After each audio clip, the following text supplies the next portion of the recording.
ওয়াজ মাহফিল শুনতে শুনতে ক্লান্ত হয়ে যাও, আল্লাহর কালাম তেলাওয়াত শুনতে শুনতে ক্লান্ত হয়ে যাও। মিয়া তোমার ৬০-৭০ বছর হায়াত হয়েছে, এই জিন্দেগিকে সমীকরণ করে দেখো, জীবনে মোট কয় ঘন্টা আল্লাহর কোরআনের তাফসীর শুনেছো? বিসমিল্লাহির রাহমানির রহিম। আসসালামু আলাইকুম ওয়া রাহমাতুল্লাহি ওয়া বারাকাতুহু। ইন্নাল হামদালিল্লাহ আলহামদুলিল্লাহি নাহমাদুহু ওয়া নাস্তাঈনুহু ওয়া নাস্তাগফিরুহু ওয়া নু'মিনু বিহি ওয়া নাতাওয়াক্কালু আলাইহি ونعوذ بالله من شرور أنفسنا ومن سيئات أعمالنا من يهده الله فلا مضل له ومن يضلله فلا هادي له ونشهد أن لا إله إلا الله ونشهد أن لا إله إلا الله وحده لا شريك له ونشهد أن سيدنا وإمامنا ومرشدنا ومحبوبنا ومولانا محمدا عبده ورسوله الذي أرسله بالحق إلى الخلق بشيرا ونذيرا وداعيا إلى الله بإذنه وسراجا وقمرا منيرا أما بعد فقد قال الله تعالى في كلامه المجيد وفي فرقانه الحميد فأعوذ بالله من الشيطان الرجيم بسم الله الرحمن الرحيم أتل ما أوحي إليك من الكتاب وأقم الصلاة إن الصلاة تنهى عن الفحشاء والمنكر ولذكر الله أكبر والله يعلم ما تصنعون صدق الله مولانا العظيم وصدق رسوله النبي الكريم ونحن على ذلك لمن الشاهدين والشاكرين والحمد لله رب العالمين وقال صاحب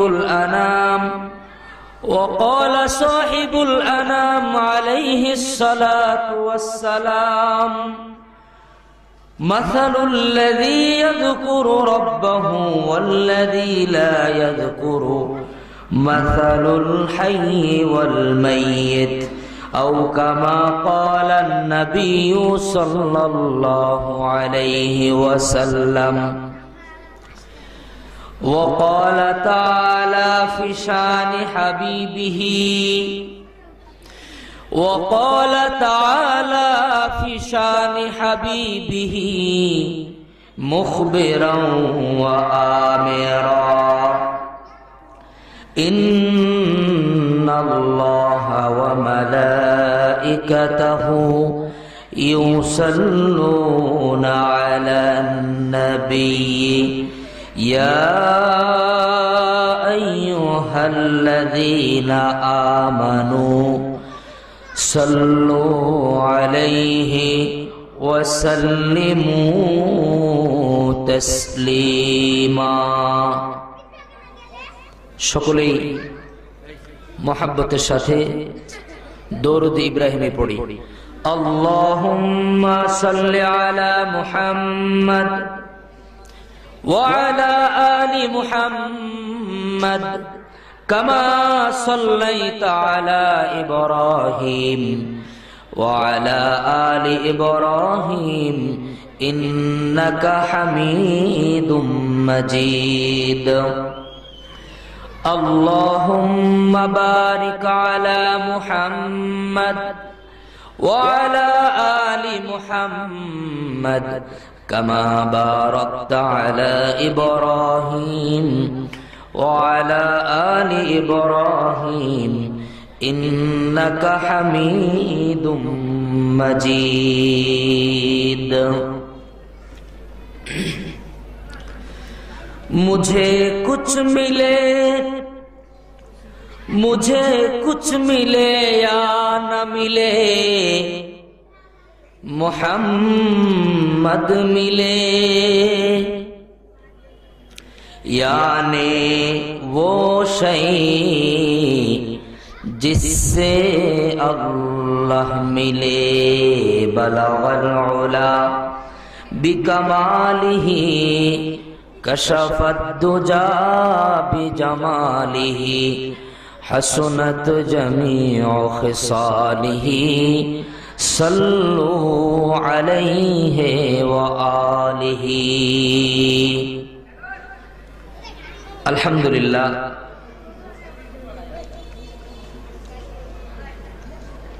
ঐতিহ্যবাহী রথখোলা তফসির মাহফিল কমিটির উদ্যোগে আয়োজিত 4 দিন ব্যাপী চতুর্থ বার্ষিক তাফসীরুল কোরআন মাহফিলের আজকের তৃতীয় দিনের প্রথম অধিবেশনে উপস্থিত সম্মানিত সভাপতি কাবিলুল ইহতারাম হযরত উলামায়ে কেরাম, পর্দার অন্তরালের পর্দানিশী সম্মানিতা মা ও বোনেরা এবং আমার এই মাইকের আওয়াজ যতটুকু যাচ্ছে যে যেখান থেকে শুনতে পাচ্ছেন সকলকে উদ্দেশ্য করে বলছি, আল্লাহ পাক আমাদের হায়াতকে দীর্ঘায়িত করে সুস্থ সবল রেখেছেন।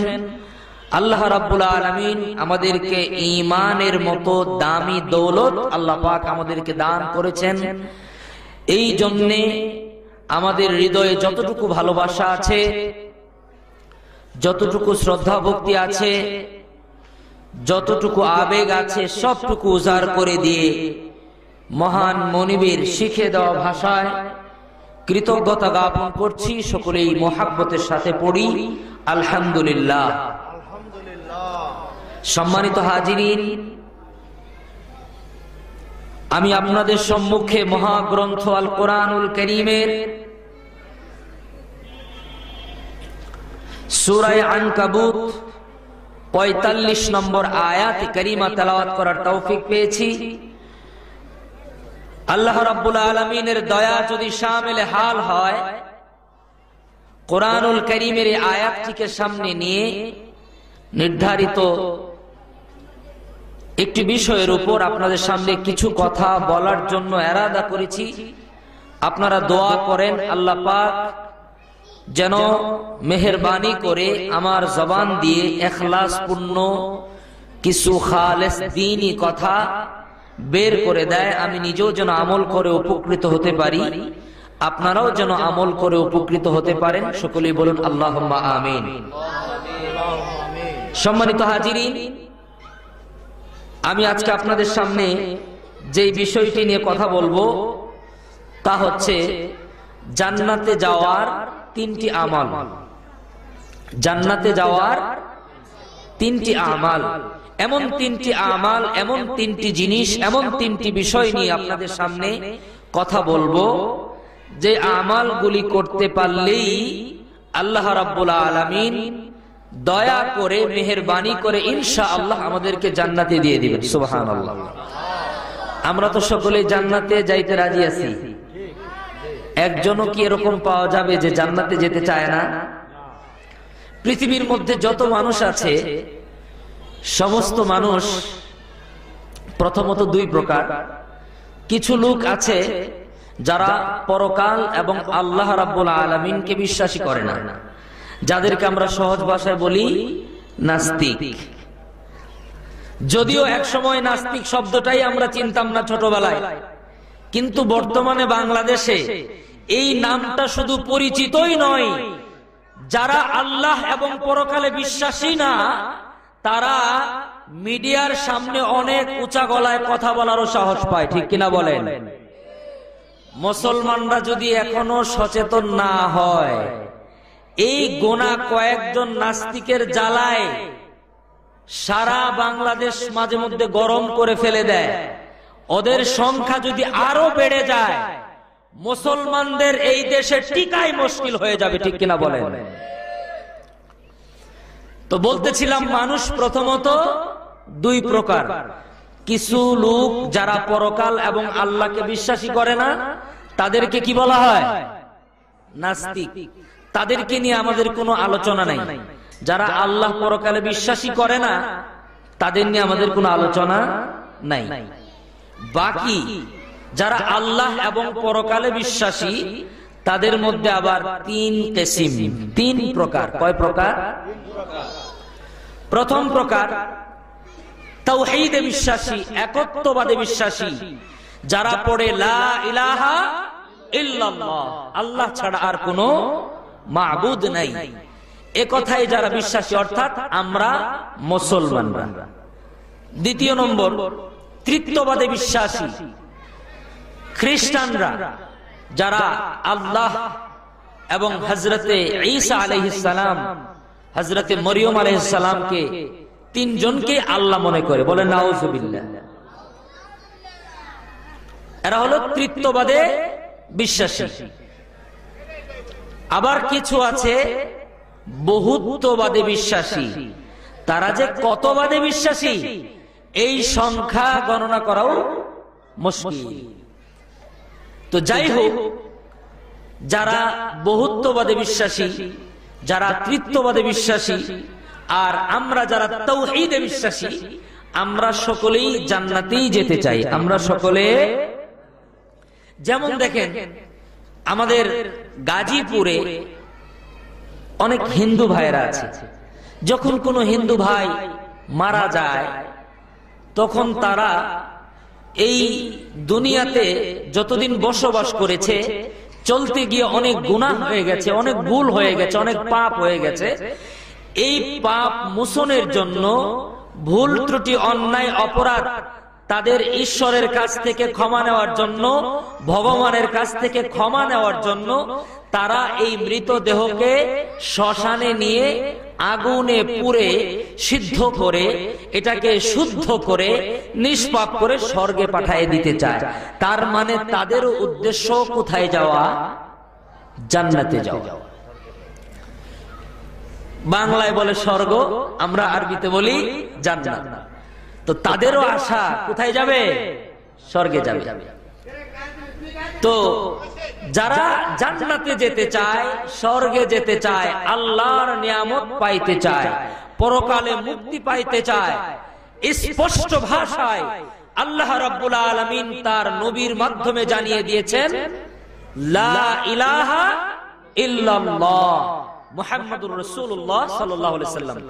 এই কথার বাইরে আল্লাহর জান্নাতে যাওয়ার কোনো রাস্তা নেই। এটা হলো প্রথম কথা।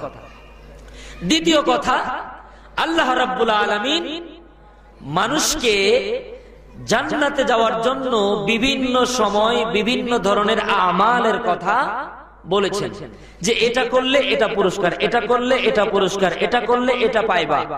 ঠিক আমি আজকে আপনাদের সামনে এমন তিনটি আমালের কথা বলবো, যেই তিনটি আমাল আমরা যদি নিয়মিত করতে পারি, কি মতো নিয়মিত, মাঝে মধ্যে করলাম মাঝে মধ্যে ছাড়লাম, এরকম করলে খুব বিপদের মধ্যে থাকবো। আল্লাহ পাক ইচ্ছে করলে মাফ করতেও পারেন, নাও করতে পারেন, কিন্তু নিয়মিত করলে আল্লাহ রাব্বুল আলামিন ওয়াদা করেছেন আল্লাহ পাক তার বান্দাকে দয়া করে মাফ করে দিবেন।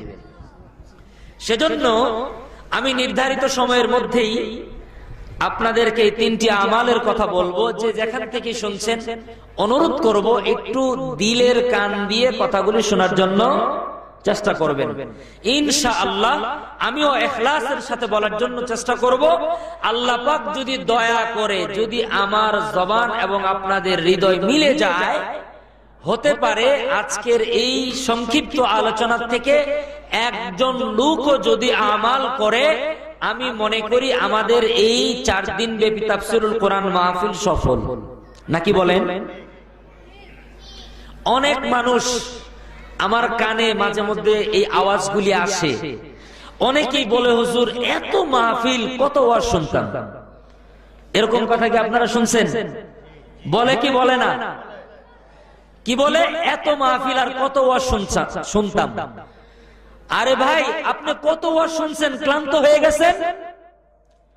যখন মাস ব্যাপী বিজয় মেলা হয়, মাস ব্যাপী ঐতিহ্যবাহী রাজবাড়ী মাঠে কনসার্ট চলতে থাকে, গানের আওয়াজে জমিন কাঁপে, আমাদের ঘুম নষ্ট হয়ে যায়, তখন তো কারো মুখে এমন কথা শুনি না যে গান আর কত শুনতাম। ঠিক কিনা বলেন? তখন তোমাদের এই ভদ্রতা, সভ্যতা, চিন্তা শক্তি কোথায় হারায়? ওয়াজ মাহফিল শুনতে শুনতে ক্লান্ত হয়ে যাও, আল্লাহর কালাম তেলাওয়াত শুনতে শুনতে ক্লান্ত হয়ে যাও। মিয়া তোমার 60-70 বছর হায়াত হয়েছে, এই জিন্দেগিকে সমীকরণ করে দেখো, জীবনে মোট কয় ঘন্টা আল্লাহর কোরআনের তাফসীর শুনেছো? বছরে শীতের কয়েকটা দিন আল্লামা হাবিবুর রহমান মিয়াজি হুজুর সবচাইতে বেশি এই খেদমতটা করে। ঠিক কিনা বলেন? আল্লাহ পাক হুজুরের দ্বারায় গাজীপুর সহ পুরো বাংলাদেশের সবচেয়ে বেশি এই খেদমত হয়। উনি এটা করে মজা পান, উনি ব্যাপক পরিশ্রম করতে পারেন, এটা সবাই পারবে না। আল্লাহ পাক হায়াত দারাজ করেন, বলেন আমিন। তো যারা বিরক্ত আছেন, আমি স্বনির্বন্ধন অনুরোধ করব, বিরক্ত হয়েন না। ঠিক কিনা বলেন? ভালো না লাগলে না শুনলেন, কিন্তু অপছন্দ হয় এরকম কথা জবান দিয়ে বের করবেন না। কারণ আপনার মুখে তো গান ভালো লাগে না এমন কথা আমরা শুনি নাই, কনসার্ট ভালো লাগে না এমন কথা আমরা শুনি নাই, সিনেমা ভালো লাগে না এমন কথা আমরা শুনি নাই। ডিশ এন্টেনার সুবাদে আপনারা ঘরে বসে 24 আওয়ার্স, ইভেন রাতের 2টা-3টা পর্যন্ত আপনারা সিরিয়াল দেখেন, এমন তথ্য আমাদের কাছে আছে। ঠিক কিনা বলেন? তো ওই সময় তো বিরক্ত হন না, একটু শুনেন না আল্লাহর তাফসীর। হাসরের মাঠে আপনার হায়াতকে টোটাল যোগ করে আল্লাহ পাক আপনার সামনে উপস্থাপন করবেন। কতটুকু সময় বাজারে কাটাইছেন, কতটুকু সময় পড়াশোনার মধ্যে কাটাইছেন, কতটুকু সময় মসজিদে কাটাইছেন, কতটুকু সময় চা স্টলে বসে চা, বাম হাতে চা মুখে দিয়ে, ডান হাতে সিগারেট, বাম হাতে চায়ের কাপ দিয়ে গীবত শাকায়েতে বসে বসে জীবনের ঘন্টার পর ঘন্টা আল্লাহ রাব্বুল আলামিনের দেওয়া নিয়ামতকে নষ্ট করেছেন। এটাও কিয়ামতের ময়দানে হিসাব দিতে হবে। ঠিক কিনা বলেন? তো সেদিন কতটুকু সময় তাফসিরুল মাহফিলে কাটাইছিলেন, অন্তত এই সময়টুকু তো গুনাহের থেকে বাঁচলেন নাকি বলেন? এরপরে মাঝে মধ্যে একটু সুবহানাল্লাহ পড়লেন, মাঝে মধ্যে একটু আলহামদুলিল্লাহ পড়লেন। এই সুবহানাল্লাহ একবার বলেছেন, আলহামদুলিল্লাহ একবার বলেছেন। আপনি কি জানেন জীবনে একটি সুবহানাল্লাহ জান্নাতুল ফেরদাউস আপনাকে কত উঁচা জায়গায় নিয়ে যাবে? মুসলমান ভাইয়েরা আমার, কথাগুলো একটু দিল দিয়া শুনবেন। বিশ্বনবী জনাবে মুহাম্মদুর রাসূলুল্লাহ সাল্লাল্লাহু আলাইহি ওয়াসাল্লাম বলেছেন, দুইজন বন্ধু একসাথে আমাল করেছে, একসাথে আল্লাহর জান্নাতে গিয়েছে। দুইজনের নেকি সেম সেম, সমান সমান পরিমাণের নেকি নিয়ে আল্লাহ পাকের দয়ায় দুই বন্ধু একসাথে আল্লাহর জান্নাতে গেছে। জান্নাতে যাওয়ার পর দুইজন পাশাপাশি জান্নাতে আল্লাহর নাজ নিয়ামত ভোগ করতেছে আর থাকতেছে। কিন্তু মজার ব্যাপার হলো, আল্লাহর নবী বলেছেন, বুখারী শরীফের সরার মধ্যে হাদিসখানা এসেছে, এক বন্ধু বিছানার মধ্যে যখন পার্শ্ব পরিবর্তন করে, পার্শ্ব পরিবর্তন করার সাথে সাথে জান্নাতের ডিজিটাল বিছানার মধ্যে মিউজিক বাজে। সুবহানাল্লাহ। আরেকজন বন্ধু তিনিও যখন জান্নাতের মধ্যে পার্শ্ব পরিবর্তন করে, তার বিছানার মধ্যে কোনো মিউজিক বাজে না। উনি বড় পেরেশান হয়ে গেলেন।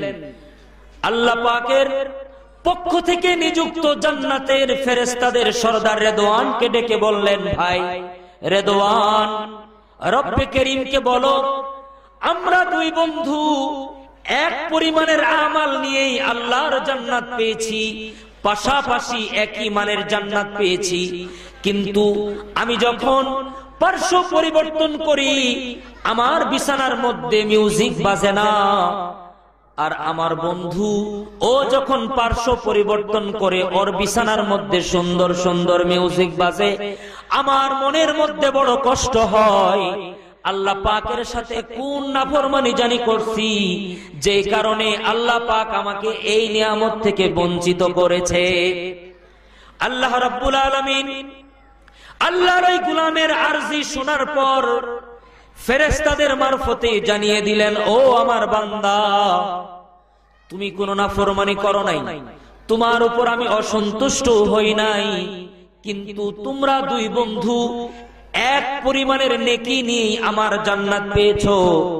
কিন্তু দুইজনের মধ্যে আমল নামাই কেবলমাত্র শুধুমাত্র একবার সুবহানাল্লাহ সুবহানাল্লাহ সুবহানাল্লাহর আমাল বেশি থাকার কারণে অনন্তকাল পর্যন্ত তার বিছানার মধ্যে যতবার পার্শ্ব পরিবর্তন করবে ততবার তার বিছানার থেকে গান বাজে যাবে।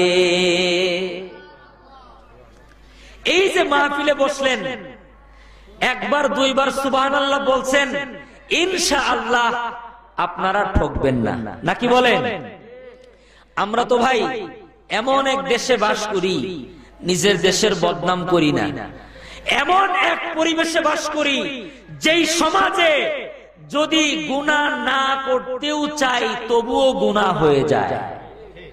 ঠিক বললাম না? ঠিক বললাম। গুনাহ না করতে চাইলেও গুনাহ হয়ে যায়। বিশ্বাস না হয়, আপনি এই রথখোলার এই রাস্তা দিয়ে আপনি যদি রেল স্টেশন হয়ে শিববাড়ি মুড়ে যান, রাস্তার দুই পাশে এবং চৌরাস্তায় যাওয়ার সময় কৃষি গবেষণার দেওয়ালের পাশে যদি নিজের মেয়েকে নিয়ে বাবা এক গাড়িতে যায়, ডানে বামে তাকানোর কোনো সুযোগ নাই। ঠিক কিনা বলেন? শুধুমাত্র আপনার নজরটা ঘুরাইবেন, কয়েকশো কবিরা গুনাহ নিয়ে আপনাকে চৌরাস্তায় পৌঁছতে হবে, অথচ আপনার ইচ্ছা ছিল না আপনি এই গুনাহগুলি করবেন। আমি একাধিকবার বলেছি, আমাদের আগের যিনি ডিসি মহোদয় ছিলেন ওনাকেও বলেছিলাম যে আপনাদেরকে পায়ে ধরে অনুরোধ করি, এই অশ্লীল পোস্টারগুলি নির্দিষ্ট একটি জায়গার মধ্যে তাদেরকে টানাইতে বলেন, আমাদের কোনো বাধা নাই। কারণ আমি আমার কলিজার টুকরা মেয়েকে নিয়ে যখন স্কুলে যাই, আমার কষ্ট হয়, আমার লজ্জা হয়, আমি আমার চেহারাকে উপরের দিকে করতে পারি না, ঠিক কিনা বলেন? এমন এক সমাজে বাস করি যেই সমাজে ঘর থেকে বের হলেই গুনার আসবাব আর গুনার আসবাব, গুনাহ ছাড়া আর কিচ্ছু পাই না।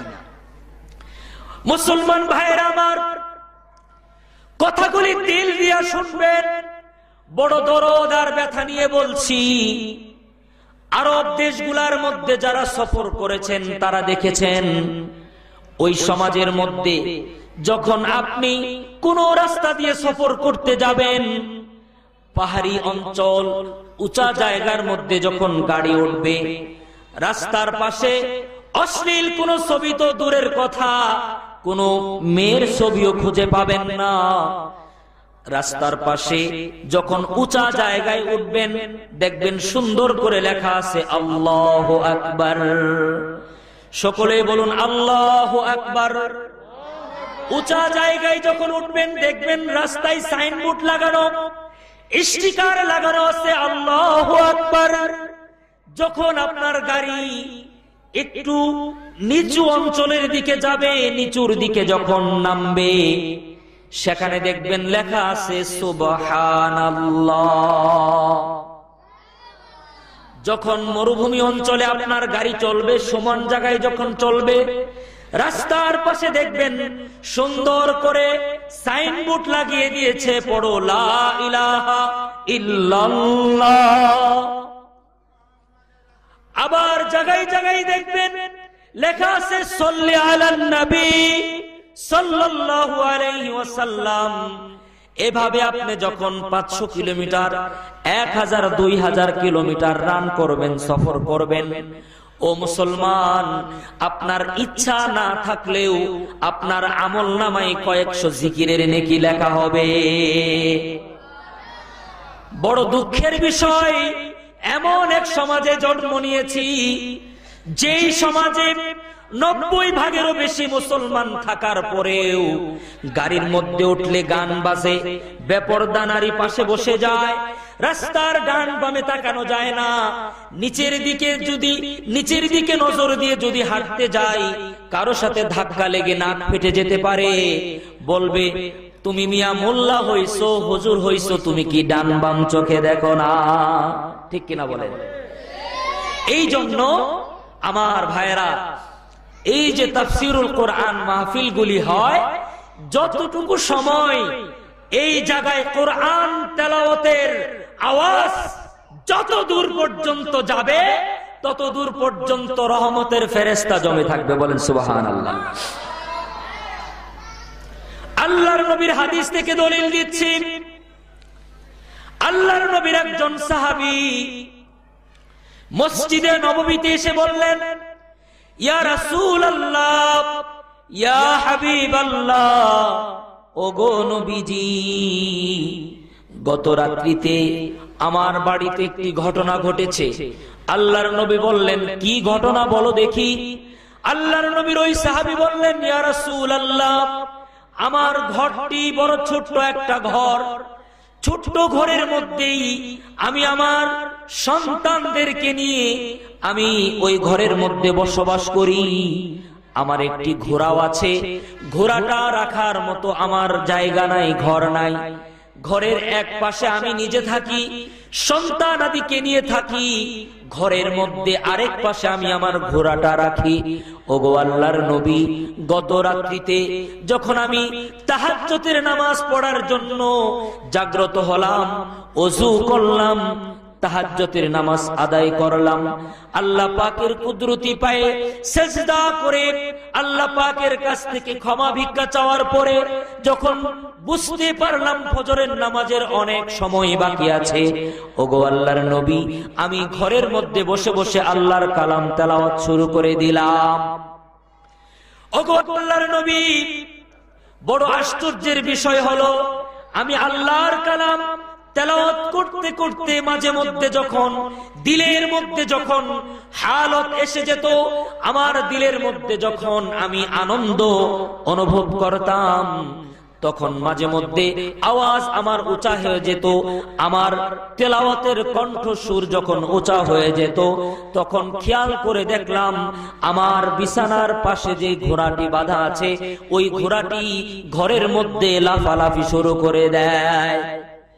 আবার যখন আমি তেলাওয়াতের আওয়াজ যখন নিচু করি, তেলাওয়াতের আওয়াজ যখন কমিয়ে দেই, আমার ঘোড়াটা তখন শান্ত হয়ে যায়। আবার আল্লাহর কালাম তেলাওয়াত করতে করতে দিলের মধ্যে যখন মজা পাই, তখন আমার কণ্ঠ আবার যখন উঁচু হয়ে যায়।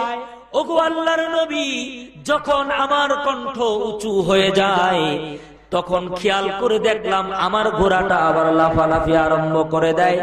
এইভাবে ফজরের আজানের আগ পর্যন্ত আমি সারা রাত কাটিয়ে দিয়েছি।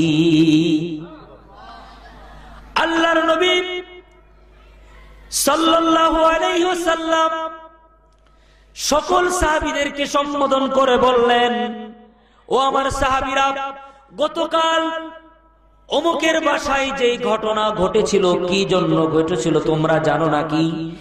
আল্লাহর নবীর সাহাবীদের স্বভাব ছিল, রাসূল যখন কোনো কথা বলতেন, জানা থাকলেও তারা কখনো উত্তর দিতেন না। তারা বলতেন, আল্লাহু ওয়া রাসূলুহু আ'লাম, আল্লাহ এবং আল্লাহর নবী সবচাইতে ভালো জানেন। তারা এই কথা বলে চুপ রইলেন। আল্লাহর নবী বললেন, ও আমার সাহাবীরা, গত রাত্রিতে আমার ওই সাহাবীর ঘরের মধ্যে কোরআন তেলাওয়াতের সময় যখন আওয়াজ উঁচু হতো, তখন ঘোড়াটা লাফালাফি আরম্ভ করে দিত। আবার যখন আওয়াজ যখন তিনি নিচু করে দিতেন, আওয়াজ যখন কমিয়ে দিতেন, তখন ঘোড়াটা থেমে যেত। এটা কি জন্য হয়েছিল জানো নাকি?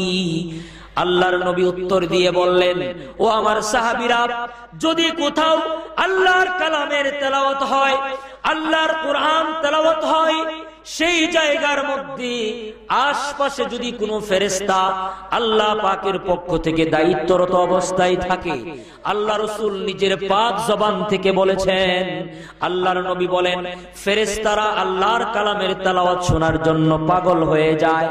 প্রত্যেকটি ফেরেশতা নিজেদের সকল দায়িত্ব বন্ধ করে দিয়ে আল্লাহর কালাম তেলাওয়াত শোনার জন্য যিনি তেলাওয়াত করেন তার কাছাকাছি জায়গায় ভিড় করতে থাকে।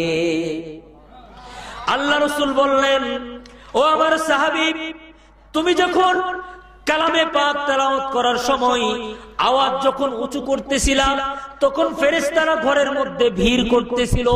আল্লাহর মাখলুক ঘোড়া আল্লাহর ফেরেশতাকে দেখতে পেয়েছিল তুমি মানুষ, সেই জন্য ফেরেশতারা নূরের তৈরি সূক্ষ্ম তুমি দেখতে পাও নাই। কিন্তু আল্লাহর আরেকটি জাতি মাখলুক ঘোড়া আল্লাহর ফেরেশতাকে দেখেছিল। ওই কারণে ফেরেশতারা যখন ঘরের মধ্যে প্রবেশ করতে থাকলো, আল্লাহর মাখলুক ঘোড়া লাফালাফি শুরু করে দিল। আসলে মূলত ঘোড়া লাফায় নাই, ঘোড়া ফেরেশতাদেরকে জায়গা দেওয়ার জন্য পা উঁচু করতেছিল। বলুন সুবহানাল্লাহ। সেই জন্য বলতে চাই, অন্তত যতদূর পর্যন্ত আল্লাহর কালামের তাফসীরের আওয়াজ যাবে, আল্লাহর কালামের তেলাওয়াতের ধ্বনি যাবে, অন্তত দুই পায়ে মানুষগুলাও যদি আল্লাহর কালামের দরদ না বুঝে, আল্লাহর কালামের তেলাওয়াত যদি না শোনে, কিন্তু আল্লাহর কসম করে বলতে পারি, আল্লাহ পাকের আরেকটি মাখলুক, আল্লাহ পাকের সৃষ্টি, আল্লাহর ফেরেশতারা কিন্তু অবশ্যই আল্লাহর কালামের তেলাওয়াত শোনে।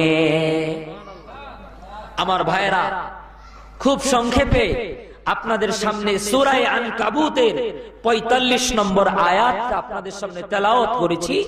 আল্লাহ পাকের হাবিবের পাক জবানের একটা ছোট্ট হাদিস আপনাদের সামনে পাঠ করেছি।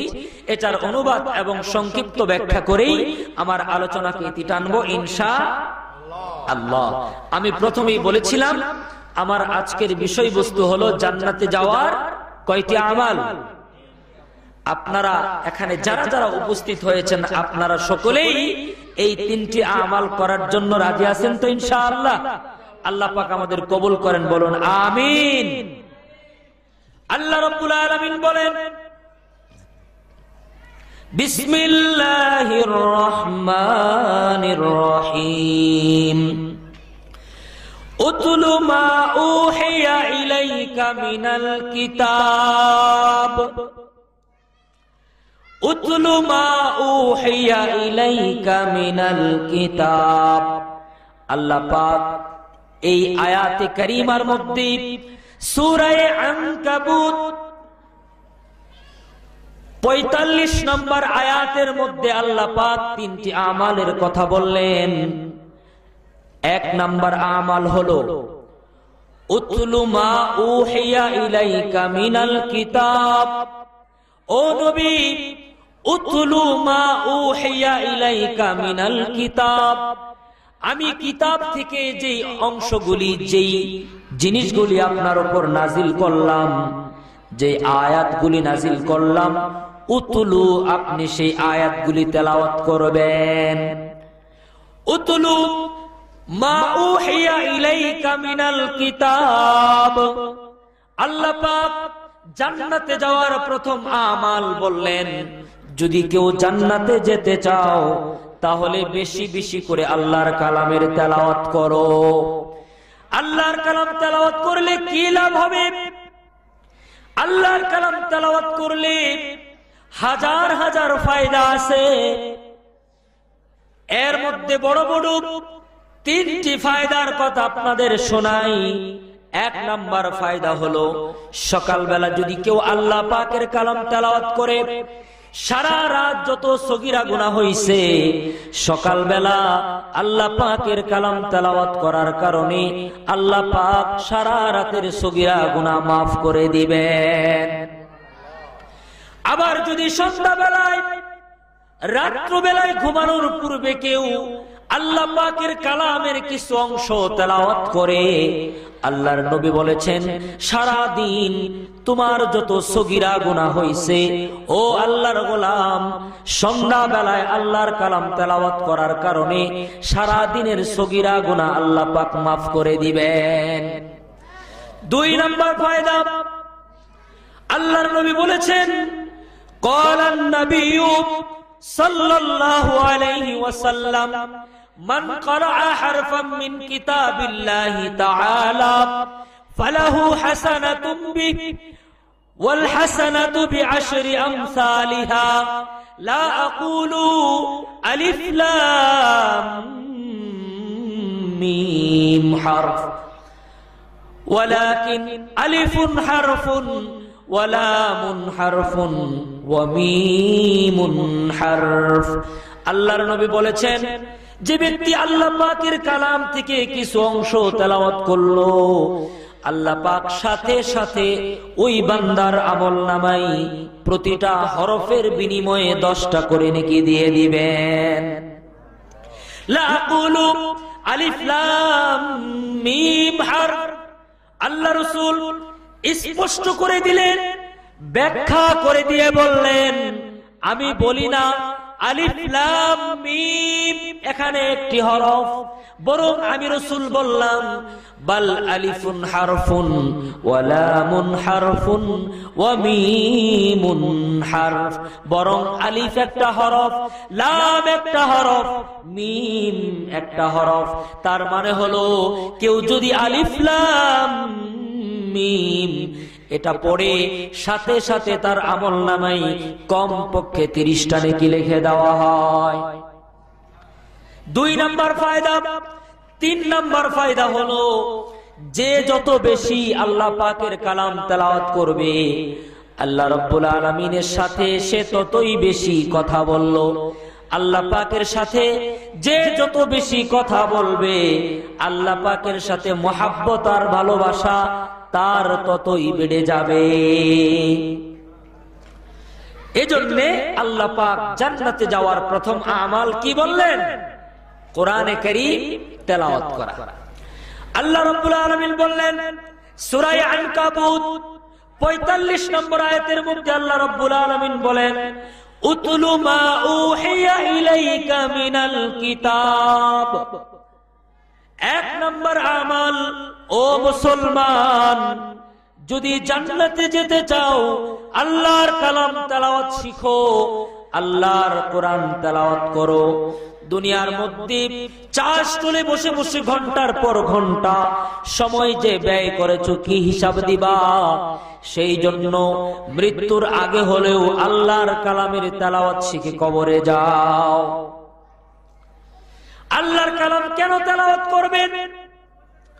আল্লাহর কালাম তেলাওয়াত করলেন আল্লাহ পাক সগীরা গুনাহ মাফ করে দিবেন, আমলনামায় 10টা করে নেকি দিবেন, আল্লাহ পাকের সাথে মুহাব্বতের সম্পর্ক বাড়তে থাকবে।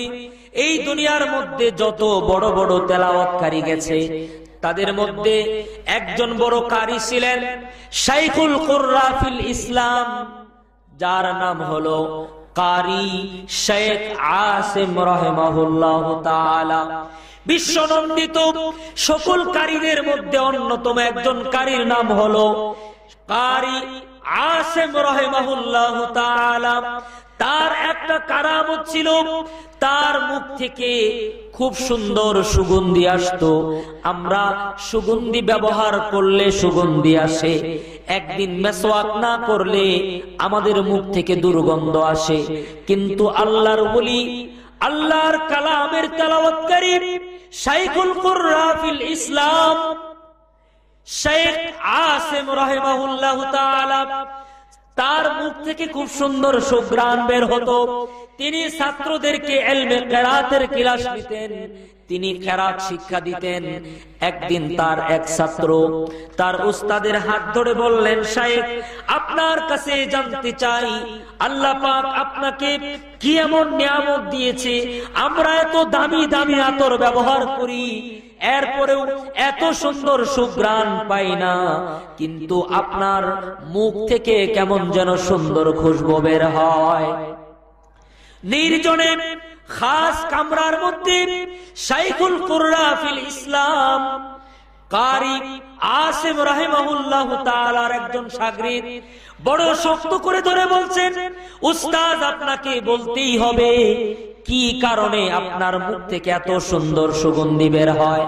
সেদিন উস্তাদ কেঁদে দিয়ে বললেন, বাবা, তুমি তো দেখি নাসুর বান্দা, আমি তো কোনোদিন এই কথা বলতে চাই নাই, কিন্তু তুমি যেহেতু ছাড়ছো না, তাহলে শুনে রাখো, আমি আল্লাহ পাকের কালাম, আল্লাহর দয়া, আল্লাহর ফজল, আল্লাহর মেহেরবানিতে আমি বড় সুন্দর করে আল্লাহর কালাম তেলাওয়াত করি।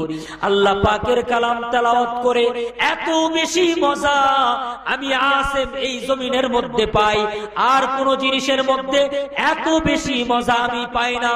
একদিন তাহাজ্জুদের নামাজের পরে আল্লাহর কালাম তেলাওয়াত করতে করতে যায় নামাজের মধ্যে আমি অচেতন অবস্থায় ঘুমিয়ে গিয়েছিলাম। ঘুমের মধ্যে স্বপ্নে দেখলাম বিশ্বনবী মুহাম্মদুর রাসূলুল্লাহ সাল্লাল্লাহু আলাইহি ওয়াসাল্লাম আমাকে বলল, ও আসিম, তুমি আল্লাহ পাকের কালাম এত সুন্দর করে তেলাওয়াত করো, আল্লাহ পাকের কালাম তোমার কণ্ঠে তেলাওয়াত শুনলে আমি রাসূল বড় মজা পাই। ও আসিম, তুমি আমার কাছে আসো, আমার বুকের মধ্যে আসো। আল্লাহর নবী আমাকে বুকের মধ্যে জড়ায় ধরে আমার ঠোঁটের সাথে আল্লাহ রাসূল ঠোঁট মুবারক রেখে আমার ঠোঁটের সাথে নবীজি চুমু খাইছিলেন। আল্লাহর নবী যেদিন আমার ঠোঁটের সাথে চুমু খাইছে, সেদিন থেকে আমি যখন আল্লাহ পাকের কালাম তেলাওয়াত করি, আল্লাহ পাকের কালাম তেলাওয়াত করার আওয়াজের সাথে সাথে আমার মুখ থেকে আল্লাহর নবীর পাক জবানের সুগন্ধি আমার মুখ থেকে বের হয়। মুসলমান ভাইয়েরা আমার, খুব ভালো করে বুঝেন, জান্নাতে যাওয়ার প্রথম আমল উতলু মা উহিয়া ইলাইকা মিনাল কিতাব। আল্লাহ পাক সূরা আনকাবুতের 45 নম্বর আয়াতের মধ্যে বললেন, উতলু মা উহিয়া ইলাইকা মিনাল কিতাব। ও দুনিয়ার মুসলমান, যদি আল্লাহর জান্নাতে যেতে চাও সবার আগে এই আমলটা করবা, উতলু মা উহিয়া ইলাইকা মিনাল কিতাব। আল্লাহ পাক আয়াতের মধ্যে পরে বলেন, ওয়া আকিমিস সালাহ وأقم الصلاة إن الصلاة تنهى عن الفحشاء والمنكر আল্লাহ পাক এরপরে বলেন ওয়াকিমিস সালাত, এরপরে নামাজ কায়েম করবা। আল্লাহ পাক আগে বললেন কুরআন তেলাওয়াতের কথা, এরপরে বললেন নামাজ পড়ার কথা। কেন? আমরা তো জানি ঈমান আনার পরেই নামাজ ফরজ। এর ব্যাখ্যায় মুফাসসিরিন ইকরামরা তাফসীরে বলেন নামাজ সহিহ হওয়ার জন্য আল্লাহর কালামের তেলাওয়াত সহিহ হওয়া জরুরি। ঠিক কিনা বলেন? আমার সূরা ফাতিহাই সহিহ না, আমি কেমনে নামাজ পড়বো? এজন্য আগে হলো উতলু মা উহিয়া ইলাইকা মিনাল কিতাব, আল্লাহর কিতাব থেকে আগে সহিহ ভাবে তেলাওয়াত শিখো। এরপরে হলো আকিমিস সালাহ ইন্নাস সালাতা তানহা আনিল ফাহশাই ওয়াল মুনকার। আল্লাহ পাক বললেন ওয়া আকিমিস সালাত, নামাজ কায়েম করো। এখানে নামাজ আদায় করার কথা বলা হয় নাই। নামাজ কায়েমের অর্থ কি? নামাজ কায়েমের অনেক ব্যাখ্যা আছে, মুফাসসিরিন ইকরামরা করেছেন। আমি সংক্ষেপে 2-3টার কথা বলছি। এর মধ্যে একটি হলো নামাজকে সহি শুদ্ধভাবে সময় মতো পড়া। নামাজ সময় মতো পড়া। অনেক মানুষ ব্যস্ততার উজুর দেখিয়ে জোহরেরটা আসর, আসরেরটা মাগরিব, মাগরিবেরটা এশা, এশারটা ফজরের আগে। ঠিক বললাম না? ঠিক বললাম। নামাজ কি সময় মতো পড়া? নামাজ শিখে পড়া। আমরা অনেক মানুষ নামাজি আছি, কিন্তু নামাজ শিখার কোনো চিন্তা নাই। মসজিদে যাই যদি জিজ্ঞেস করা হয়, ও ভাই আপনি নামাজ কার কাছে শিখছেন? আশ্চর্য হয়ে বলে, আরে নামাজ কি আবার শিখার জিনিস নাকি? নামাজ তো বাবার সাথে মসজিদে আইছি, আমার বাবা দাদার সাথে আসছে, আমার দাদা তার বাবার সাথে আসছে, তার বাবা তার বাবার সাথে মসজিদে জুমার জন্য গেছে, জুমার নামাজ পড়তে মাঝে মধ্যে দেখছি, ওইভাবেই আমি নামাজ শিখছি। ঠিক কিনা বলে? বড় আশ্চর্য হবেন। 4টি কথা বলি, ওয়াজ তো জীবনে বহুত শুনছেন, শুনবেন ইনশাআল্লাহ। নামাজের মধ্যে 4টি বড় বড় ভুল আছে, যেগুলা করার কারণে আমাদের অজান্তেই আমাদের নামাজই হয় না। আমি কি বলবো আপনাদের ভুল 4টি? 1 নাম্বার, আপনি যখন রুকু থেকে সোজা হয়ে দাঁড়াবেন, রব্বানা লাকাল হামদ পড়বেন, আপনাকে স্থির হয়ে দাঁড়াইতে হবে, এটা ওয়াজিব। স্থির হয়ে দাঁড়ানো ওয়াজিব। অনেক জায়গায় দেখেছি দাঁড়ানোর আগেই সেজদায় চলে যায়। আমার মুসলমান ভাইরা, পায়ে ধরে বলবো, আমার এই একটি কথা একটু খেয়াল করেন। আপনি যদি সোজা হয়ে না দাঁড়ান, তাহলে আপনি ওই রুকু থেকেই সেজদায় চলে গেলেন, রুকু থেকে সেজদায় চলে গেলেন। আপনি ওয়াজিব তরক করলেন। ওয়াজিব তরক করার অপরাধে সহু সেজদা যদি আপনি না দেন, পৃথিবীর কোন মুফতির বাবারও ফতোয়া দেওয়ার কায়দা নাই যে আপনার নামাজ হবে। আমার কথাটা কি বুঝছেন? তাহলে আমরা রুকু থেকে সোজা হয়ে দাঁড়াবো ইনশাআল্লাহ। 1 নাম্বার, এই জায়গায় প্রচুর ভুল হয়। ইনশাআল্লাহ আপনারা কবরস্থান মসজিদে নামাজ পড়লে খেয়াল করে দেখবেন, অনেকে আমার উপর বিরক্ত হয় আমি একটু দেরি করি, সোজা হয়ে দাঁড়াই, এখনো একটু সময় নেই, আবার রুকুতে গিয়াও একটু বেশি সময় নেই, সেজদায় গিয়াও বেশি সময় নেই। আলহামদুলিল্লাহ, এটা আল্লাহ পাকের দয়া, অহংকার করে বলতেছি না। 2 নাম্বার ভুল, 2 সেজদার মাঝখানে সোজা হয়ে বসা ওয়াজিব। 2 সেজদার মাঝখানে সোজা হয়ে বসা ওয়াজিব। আপনি যদি সোজা হয়ে না বসে প্রথম সেজদা দিয়ে আবার সেজদা দিলেন, আপনার সেজদা হলো একটা, সেজদা হলো একটা। আরেকটা সেজদা যদি না দেন, 2 সেজদা মিলেই তো 1 সেজদা হয়, নাকি বলেন? তাহলে সেজদা অসম্পূর্ণ থাকার কারণে ওয়াজিব তরক করলেন, সো সেজদা না দিলে নামাজ হবে না। 3 নাম্বার, আমরা একা একা যখন নামাজ পড়ি, একা একা যখন নামাজ পড়ি, খুব খেয়াল করেন, যখন একা একা নামাজ পড়েন তখন আপনারা কেরাত পড়েন না? তো কেরাত পড়ার সময়, একাকী নামাজ পড়ার সময় এতটুকু আওয়াজে পড়া যেন ওই নিজের শব্দ নিজের কান পর্যন্ত পৌঁছে। আমি কি কথাটা আপনাদের বুঝাইতে পারছি? খেয়াল করেন, যেমন আলহামদুলিল্লাহি রাব্বিল আলামিন আর রহমানির রহিম মালিকি ইয়াউমিদ্দিন ইয়্যাকা না'বুদু ওয়া ইয়্যাকা নাস্তাঈন, এই যে একটু মিটি মিটি আওয়াজ, নিজের আওয়াজ নিজের কান পর্যন্ত পৌঁছলে বুঝা গেল যে আপনি কেরাত পড়ছেন। আর যদি এরকম হয় মনে মনে ওই যে মাছের মতো পানি খাওয়ার অবস্থা, মাছে পানি খাইলেও তো একটু আওয়াজ হয় নাকি বলেন? এমন ভাবে পড়লেন আপনার আওয়াজ আপনার কান পর্যন্ত পৌঁছলো না, তাহলে আপনি কেমন যেন কেরাতি পড়েন। বুঝতে পারছেন আমার কথা? 3 নাম্বার। 4 নাম্বার একটা বড় ভুল, যখন কোন মুসল্লি মাসবুক হয়। মাসবুক বুঝেন? মনে করেন ইমাম সাহেব 1-2 রাকাত পড়ে ফেলছে, আপনি পরে গিয়ে অ্যাটেন্ড করছেন, মানে লেট মুসল্লি পরে গেছে, যায় দেখে 1 রাকাত 2 রাকাত ছুটে গেছে, ইমাম সাহেব 1-2 রাকাত পড়ে ফেলছে, এরপরে আপনি গিয়া পিছনের কাতারে দাঁড়াইছেন। এমন হয় না অনেক সময়? খুব ভালো করে খেয়াল করেন, এই ব্যক্তি, যে ব্যক্তি 1-2 রাকাত অথবা কিছু অংশ নামাজের ছুটে গেছে, পড়ে গেছে নামাজে, ইমাম সাহেব সালাম কয় দিকে ফিরায়? 2 দিকে, প্রথমে ডান দিকে এরপরে বাম দিকে। ডান দিকে সালাম ফিরাইছে ইমাম সাহেব, আসসালামু আলাইকুম ওয়া রাহমাতুল্লাহ। ইমাম ডান দিকে সালাম ফিরাইছে, সাথে সাথে মাসবুক মুসল্লি দাঁড়ায় গেছে, কিন্তু মুসল্লির জানা নাই ইমাম সাহেব প্রথমেই কোনো ভুল করছিল কিনা। হতে পারে ইমামের কোনো ভুল আছে, ইমাম সহু সেজদা দিবে, ডান দিকে সালাম ফিরানোর পরে তো ইমাম সহু সেজদা দিবে। ও মুসলমান, ইমাম ডান দিকে সালাম ফিরাইলো, আপনি আগেই মাতবুরি করে দাঁড়ায় গেলেন, তাহলে ব্যাপারটা এমন হলো আপনি ইমামের আগেই নামাজ পড়তেছেন, তাহলে তো আপনার মুক্তাদি হওয়ার যোগ্যতা নাই। এমন ভুল করলে আপনার নামাজ হবে না।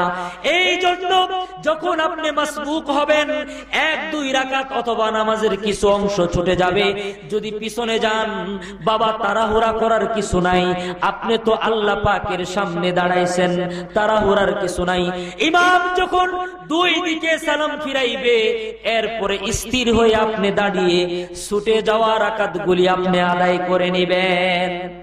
আপনারা কি আমার এই 4টা কথা বুঝছেন? এই 4টা যদি বুঝে থাকেন, আর আজকের থেকে যদি রুকুত থেকে দাঁড়িয়ে একটু সময় নেন, 2 সেজদার মাঝখানে একটু বসেন, একাকী নামাজ পড়ার সময় সামান্য আওয়াজ, সামান্য, খুবই সামান্য, যত কম আওয়াজে পারেন, কেবলমাত্র নিজে শুনলেই হবে, এতটুকু আওয়াজ দেন। আর মাসবুক হলে ইমামের পিছনে যখন 1-2 রাকাত ছুটে যায়, ইমাম পরিপূর্ণ সালাম শেষ করার পরে যদি দাঁড়ান, এই 4টি আমাল যদি আমার 10 জন মুসল্লিও এখানে করতে পারেন, আল্লাহর কসম আজকের এই মাহফিল সফল হয়ে যাবে, আমার এতক্ষণ ভরে চিল্লাচিল্লিও সফল হয়ে যাবে। ঠিক কিনা বলেন? আল্লাহ পাক এই মাইকের ধ্বনি যত দূর পর্যন্ত গিয়েছে, এই 4টি আমাল, এই 4টি মাসআলা বুঝে আমাল করার তৌফিক দান করেন, বলুন আমিন। 3টি আমলের কথা বলে শেষ করব। 1 নাম্বার হলো উতলু মা উহিয়া ইলাইকা মিনাল কিতাব, আল্লাহ পাক যে কিতাব দিয়েছেন এই কিতাব থেকে তেলাওয়াত করা। 2 নাম্বার হলো আকিমিস সালাহ ইন্নাস সালাতা তানহা আনিল ফাহশাই ওয়াল মুনকার, নামাজ প্রতিষ্ঠিত করা, নামাজ কায়েম করা।